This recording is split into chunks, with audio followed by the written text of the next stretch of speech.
कमर लचकाने से जनता वोट देती है। चिराग जी ऑर्केस्ट्रा चला रहे हैं। उस ऑर्केस्ट्रा का नाम है आगे जी पीछे जी, मतलब जीजा जी ऑर्केस्ट्रा। ये बिहार की जनता को इमोशनल ब्लैकमेलिंग करते हैं। अब चुनाव आने दीजिए, आप ही के चैनलवा पर छतिया पी के रोएंगे, मेरी बड़ी माँ बड़ी माँ बड़ी माँ। अब बड़ी माँ बीमार है। ये आतंकवादी हैं क्या कि बिहार के लोग रोक रहा है? अरे आतंकवादी हैं ये बुर्बके ना कोई बयान देगा? जाहिल जट है। कौन रोक रहा है भाई? नाम खोलो। एगो देहात में गांव घर में कहावत है, बेटवो मीठ और पुत्रो मीठ, कसम केकरा लगा के खाई। मतलब उसका अर्थ ये हुआ कि पुत्र भी मीठा और पति भी मीठा। वही हाल है, नीतीश कुमार भी अच्छा और नरेंद्र मोदी भी अच्छा। अरे चिराग पासवान एक नंबर नोटिंगबाज है, actor full of actor. NDA में रहते हुए चिराग पासवान जी बयान दिए हैं कि बिहार के जो बच्चे हैं वो बाहर जा रहे हैं पढ़ने के लिए। बाहर के जो बच्चे हैं वो बिहार नहीं तो 20 साल से जब नीतीश कुमार रहे हैं बिहार में, तो क्या वो व्यवस्था नहीं लाए हैं एजुकेशन सिस्टम में? तभी तो बिहार के जो बच्चे हैं बाहर जा रहे हैं, और जो बाहर के बच्चे हैं वो बिहार नहीं आना चाहते। उनका तो सीधे हमला नीतीश कुमार पे चला गया। तो क्या कहेंगे? देखिए, चिराग जी गुड़ खा रहे हैं, गुलगुल्ले से परहेज कर रहे हैं। एनडीए के सहयोगी दल के रूप में करीब चिराग जी 10 वर्ष से हैं। ये तो चिराग जी को जवाब देना होगा कि आप आरोप अपने सहयोगी दल के लोगों पर जो लगा रहे हैं, क्या बिहार में राष्ट्रीय जनता दल की सरकार है? ये तो चिराग जी का ही सरकार है, डबल इंजन की सरकार है। और चिराग जी जो नीतीश कुमार जी पर जो पानी पी पी कर जो कोसते हैं, तरह तरह की टिप्पणी करते हैं, तो चिराग जी भी जितना दोषी हैं उतना नीतीश कुमार दोषी हैं। आप रिकॉर्ड उठा के देखेंगे तो सबसे ज़्यादा चिराग जी के पिताजी केंद्र में मंत्री रहे हैं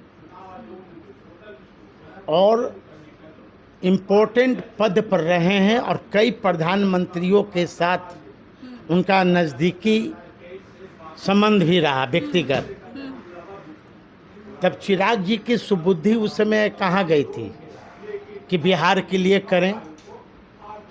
मैं बार बार आप लोग के चैनल पर मैं कहता हूँ कि चिराग पासवान का लोकसभा का एफिडेविट देखेंगे तो 11 फैक्ट्री का खुद उन्होंने जिक्र किया कि 11 फैक्ट्री का मैं चेयरपर्सन हूँ। और दूसरा एफिडेविट देखेंगे तो उनकी जो अपनी बहन हैं उनके नाम पर 11 फैक्ट्री है, तो 11 दूना 22, और बिहार में 38 ज़िले हैं। तो 22 जिला में चिराग जी क्यों नहीं खोल पाए?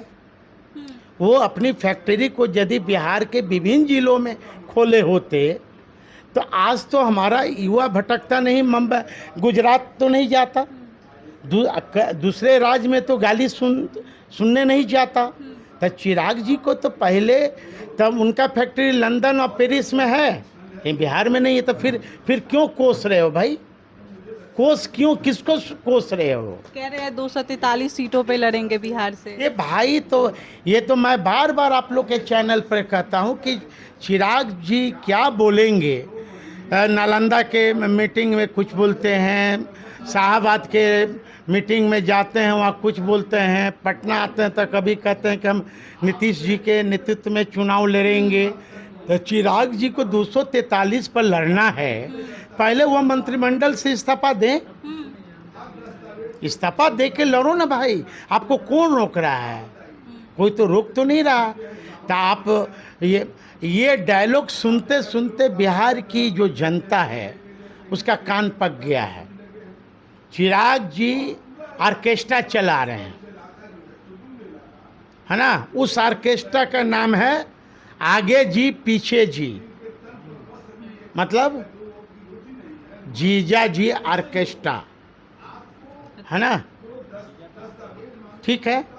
अब वही है कि चिराग जी यदि लड़ना ही चाहते हैं 243 पर तो वो इस्तीफा देकर लड़े, खुलेआम बोले कि हमें खुलेआम लेकिन कह तो नहीं रहे हैं, वो इनडायरेक्ट वे में बोल रहे हैं बार बार। ए भाई तो इनडायरेक्ट और डायरेक्ट क्या होता है? हैं? डायरेक्ट क्या होता है? तो इसका मतलब आप बिहार की जनता को मूर्ख बना रहे हो क्या? बिहार की जनता, बिहार की चिंता सताती है उन्हें, बोलते हैं। बिहार की चिंता से 10 वर्ष पहले क्यों नहीं सता रही थी, जब इनके पिता कैबिनेट मिनिस्टर थे? चिराग जी को कुछ बुझा रहा है? हाजीपुर में एक केला का एथी लगा था बीच चौराहा पर। हाजीपुर केला के लिए इनका संसदीय क्षेत्र है, और केला का जो उसको ये कहते हैं स्टैचू, अब देखेंगे तो उसको प्रशासन हटा दिया गया, प्रशासन के द्वारा हटा दिया गया। अब चिराग जी जवाब देवे ना। कह रहे हैं आपराधिक घटना बढ़ रहा है बिहार में, हम मेरी सरकार आएगी, हमारी सरकार आएगी तो थोड़ा कम होगा इस पे, ऐसा उनका बयान आ रहा है बार बार। तो अभी तो है ना एनडीए की सरकार, तो फिर क्यों नहीं कम हो रहा है आपराधिक? ये तो चिराग जी से सवाल कीजिए ना कि यहाँ किसकी सरकार है? यहाँ राष्ट्रीय जनता दल की सरकार है कि सरकार तो उन्हीं की है। यदि यही इतना हिम्मत है, यदि अपराधियों पर यही इतना लगाम चाहते हैं लगाना, तो वो इस्तीफा दे दे भाई, मुख्यमंत्री के खिलाफ धरना पर बैठ जाए, बिहार में राष्ट्रपति शासन की मांग करे। तो मतलब एगो देहात में गांव घर में कहावत है, बेटवो मीठ और पुत्रो मीठ, कसम केकरा लगा के खाई। मतलब उसका अर्थ ये हुआ कि पुत्र भी मीठा और पति भी मीठा। वही हाल है, नीतीश कुमार भी अच्छा और नरेंद्र मोदी भी अच्छा। तो कहीं वो नरेंद्र मोदी के साथ रहना, नीतीश कुमार के साथ नहीं रहना चाहते? भाई नहीं रहना चाहते तो नीतीश कुमार के यहाँ आयोग में जब जगह दिलवाना रहता है इनके जी को, हाँ, तब फिर वहाँ चरण स्पर्श करने लगते हैं। चिराग जी का बयान सुने थे, यही ना कहते कि मेरा पिता का बेइज्जती नीतीश कुमार किया। भाई मैं नहीं बोल रहा हूँ, आप उनका वीडियो क्लिप उठा के जो जिस व्यक्ति का द्वारा बयान दिया जा रहा है कि हमारे पिता का अपमान किया, तो आप तो सबसे ज़्यादा बेशर्म है कि आपके पिता का तो अपमान, बाबा साहब का अपमान तो दिल्ली में भी किया गया, और ये आरोप लगाते हैं अपने चाचा पर कि चाचा ने पार्टी तोड़ा। पार्टी जो टूटा है चिराग पासवान के डिक्टेटरशिप से।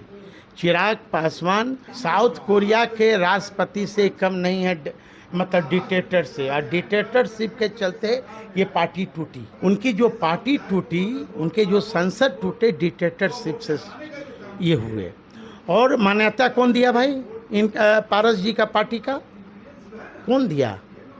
तेजस्वी जी मान्यता दिए थे। मान्यता दिया कौन? ओम बिरला। ओम बिरला जी किस पार्टी के हैं? बीजेपी के हैं। तो फिर आरोप किस पर लगा रहे हैं? चचा पर क्यों आरोप लगा रहे हैं कि चचा ने तोड़ा? पार्टी टूटी इनके डिक्टेटरशिप से, घर टूटा इनके डिक्टेटरशिप से, है ना। मान्यता दिया बीजेपी के लोग, बीजेपी और जेडीयू के लोगों ने इनकी पार्टी को तोड़ने का काम किया, न कि पशुपति कुमार पारस जी तोड़े, न मैं तोड़ा। बोल तो रहे हैं कि बिहार भी आने से रोका जा रहा है, अगर इतना डिक्टेटरशिप चलाते तो फिर वो डरते थोड़ी। ये आतंकवादी हैं क्या कि बिहार के लोग रोक रहा है? अरे आतंकवादी हैं ये, हैं? ये बुर्बके ना कोई बयान देगा जाहिल जट कि मुझको अब हम कह दें कि साधु पासवान को दिल्ली में आने से रोका जा रहा है, हम कोई नक्सलाइट हैं, आतंकवादी के हमको रोका जा रहा है। कौन रोक रहा है भाई? नाम खोलो। चुनाव कहाँ से जीतते हैं? हाँ, ये जमुई से जीते, उस समय नहीं रोक रहा था। हाजीपुर से चुनाव लड़े तो नहीं रोक रहा था। अब बिहार की जनता को इमोशनल ब्लैकमेलिंग करते हैं। अब चुनाव आने दीजिए, आप ही के चैनलवा पर छतिया पी के रोएंगे, मेरी बड़ी माँ, बड़ी माँ, बड़ी माँ। अब बड़ी माँ बीमार है, उनको दर्द, उनको फीवर और ये है। कभी बड़ी माँ को देखने गए हैं? ऐसे जाते हैं तब जाते हैं ना बड़ी माँ से मिलने। रुमालवा में पिपरामेंट लगा लेते हैं, गरिया पर पिपरामेंट छीट लेते हैं, ऐसे से करके आंसुआ बहे लगता है। अब बाहर गाड़िया पे बैठेंगे तब हंसते जाते हैं। हंसते। अरे चिराग पासवान एक नंबर नोटिंगबाज है, एक्टर फुल ऑफ एक्टर। लॉ पैक्ट है। तो इसलिए चिराग पासवान जी चला रहे हैं डीजे ग्रुप। उस ग्रुप में कौन कौन है? उस ग्रुप में आप समझ जाइए, बिहार की जनता समझिएगा ही। कमर लचकाने से जनता वोट देती है, हैं? कि जनता वोट देगी, मुद्दा की बात करो। चिराग पासवान जी पर विश्वास जनता का उठ चुका है। ये हमारे साथ बातचीत के लिए अभी साधु पासवान जी हैं। फिलहाल के लिए इतना ही। आई खबरों के लिए बने रहें, देखते रहें द एक्टिविस्ट न्यूज़। धन्यवाद।